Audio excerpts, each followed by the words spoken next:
దేవుని వాక్యం ఏం సెలవిస్తుంది? ఆదికాండము 39వ అధ్యాయము 2వ వచనం. యెహోవా యోసేపునకు తోడయుండెను గనుక అతడు వర్ధిల్లుచు తన యజమానుడగు ఆ ఐగుప్తీయుని ఇంట నుండెను. దేవుని వాక్యం సెలవిస్తుంది, దిగంబరిగా అమ్మబడి పోతిఫరు ఇంట్లో ఒక పనివాడుగా బానిసగా చేర్చబడిన యోసేపును గూర్చి దేవుని వాక్యం సెలవిస్తుంది. It is the word of God that is saying something special about his beloved Joseph. Hallelujah. తన కుమారుడైన తన బిడ్డ అయిన యోసేపును గురించి దేవుడు తన వాక్యం ద్వారా ఏమి రాయించాడో తెలుసా? Joseph, my son Joseph, my dear son, my beloved Joseph was a prosperous man. కానీ ఇటువైపు కాంట్రాస్ట్ చూస్తే ఏంటది? యోసేపు దిగంబరి అయి ఉన్నాడు, వస్త్రహీనుడుగా ఒక అధికారి ఇంట పనికి, తన ఇంట్లో పనులు చేయడానికి చేర్చబడ్డాడు దిగంబరిగా. కానీ దేవుని వాక్యం ఏం చెప్తోంది? యోసేపు వర్ధిల్లున్న వాడుగా ఉన్నాడు, వర్ధిల్లుచు ఉండిన వాడుగా ఉన్నాడు. హల్లెలూయా. దేవుడు ఏ విధముగా చూస్తాడో మనం ఇక్కడ నేర్చుకోవాలి. మనము మన కళ్ళతో మాత్రమే చూడగలము, మన యొక్క జ్ఞానేంద్రియాలతో మాత్రమే అనేకమైన వాటిని గ్రహించడానికి ఇష్టపడతాము. దేవుని దృష్టితో దేవుని వాక్యం ఏం చెప్తుందో, దేవుడు ఏమనుకుంటూ ఉన్నాడో, దేవుడు అనేకమైన విషయాలను ఎలా చూస్తున్నాడో అలా చూడడానికి అనేక మందికి ఇష్టం ఉండదు. అందుకే ఎంతోమంది వారి ప్రయత్నాలలో వారు నిష్ఫలులైపోతూ ఉన్నారు, ఫలితం లేని స్థితిని వారు కలిగి ఉన్నారు. కారణం, వారు ఏమనుకుంటారో అలాగే చేస్తూ ఉన్నారు. వారు ఎలా చూడాలనుకుంటూ ఉన్నారో ఆ విధంగా చూస్తూ ఉన్నారు. కానీ దేవుడు నిన్ను ఎలా చూడమని కోరుకుంటూ ఉన్నాడు? దేవుని వాక్యం నీతో ఎలా మాట్లాడుతుంది? దేవుని వాక్యం ద్వారా చూడమని ఏ విధముగా దేవుడు నిన్ను కోరుకుంటూ ఉన్నాడో అలాగా చూడలేకపోతున్నారు అనేక మంది. దేవుని వాక్యం ద్వారా గనక మనం చూడగలిగితే మనము ఆయన దృష్టిలో ఘనులమై ఉన్నాము, మనము ఆయన దృష్టిలో శ్రేష్ఠులమై ఉన్నాము.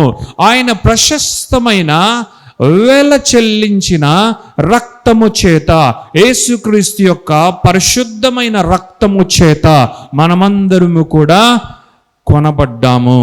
ఆ వెల చేత మనమందరము కూడా నిత్యమునకు విమోచింపబడ్డాము అని దేవుని వాక్యం సెలవిస్తుంది. మనమేమో ఆ విధముగా చూడము, కానీ మన కళ్ళతోనో, మన జ్ఞానముతోనో, మన ఆలోచనలతోనో, మనకు అనుకున్నట్లు, మన ఊహలకు తోచినట్లుగానో, మన తలంపులకు అనుగుణముగానో అనేకమైన పరిస్థితులను మనం చూడడం వల్ల, మనుష్యులను ఆ విధముగా మనం చూడడం వల్ల, మనల్ని మనం కూడా ఆ విధముగా చూడడం వల్ల దేవుని యొక్క దర్శనాన్ని కోల్పోతూ ఉన్నాము. దేవుని యొక్క కళల యొక్క సాదృశ్యమును అనేక మంది కోల్పోతూ ఉన్నారు. కారణం, వారి దృష్టితో వారు చూస్తున్నారు, కానీ దేవుని దృష్టితో వారు చూడట్లేదు. అదే ఇక్కడ మనము తెలుసుకోవాలి, నేర్చుకోవాలి. దేవుడు అంటూ ఉన్నాడు యోసేపు గురించి, యోసేపు అన్ని పరిస్థితుల గుండా ప్రయాణం చేస్తూ ఉన్నా కూడా, అన్ని ఒడిదుడుకులు ఎదుర్కొంటూ ఉన్నా కూడా, దిగంబరిగా అయిపోయినా కూడా, బానిసగా ఒకని ఇంట చేర్చబడినా కూడా యోసేపు వర్ధిల్లుచూ ఉండిన వాడే, యోసేపు వర్ధిల్లుటకు పిలువబడిన వాడే, యోసేపు అత్యధికముగా ఆశీర్వదింపబడుటకు పిలువబడిన వాడే. హల్లెలూయా. దేవుని నామానికి మహిమ కలుగునుగాక. ఇది దేవుని దృష్టి, ఇదే దేవుని యొక్క వైఖరి. ఈ విధముగానే దేవుడు ప్రతి ఒక్కరిని చూచువాడుగా ఉన్నాడు. ఈ విధముగానే దేవుడు ప్రతి ఒక్కరిని ప్రాస్పరస్ గా చేయాలని కోరుకుంటూ ఉన్నాడు. హల్లెలూయా. న్యాచురల్ గా గనక చూస్తే పోతిఫర్కి ఏ కొదువ లేదు. పోతిఫరు చాలా రిచ్ పర్సన్ అయి ఉన్నాడు, రిచ్ ఆఫీసర్ అయి ఉన్నాడు. తన ఇంట ఇది లేదు అనబడేదే లేదు.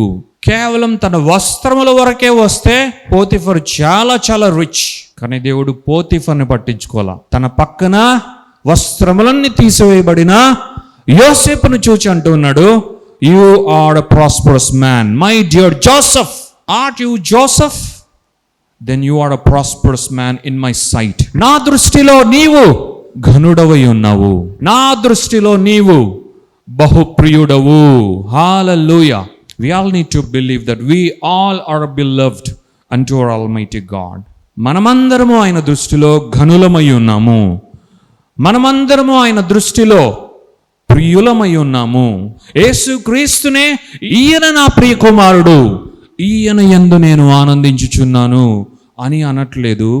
మన తండ్రి అయిన దేవుడు ఆ ప్రియుని యందు స్వీకరింపబడిన మనమందరినీ చూచి కూడా ఆయన అంటూ ఉన్నాడు, మీరందరూ నా ప్రియులై ఉన్నారు, మీరందరూ నా ప్రియులు, మీరందరూ కూడా నా ప్రియ కుమారుని చేత ప్రియముగా స్వీకరింపబడిన ప్రియ కుమారులే, కుమార్తెలే మీరందరూ కూడా అని దేవాతి దేవుడు మనందరినీ గూర్చి ఆయన జ్ఞాపకం చేసుకుంటూ ఆయన పిలుస్తూ ఉన్నాడు. హల్లెలూయా, దేవునికి మహిమ కలుగును గాక.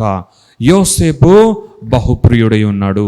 యోసేపు దేవుని దృష్టిలో ఘనుడై ఉన్నాడు. మనుష్యులు ఆ విధముగా చూడకపోవచ్చు.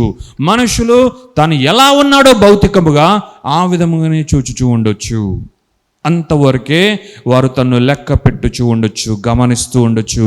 కానీ యోసేపు, నేను దేవుని దృష్టిలో ఘనుడనైతిని, నేను నా దేవుని దృష్టిలో ఘనుడనైతిని, నేను నా దేవుని దృష్టిలో ఉన్నాను. దేవుడు నాకు దర్శనము కలిగి ఉన్నాడు. నా కొరకు ఆయన కలలు అనుగ్రహించాడు, నా కొరకు ఆయన దర్శనాన్ని కలిగి ఉన్నాడు.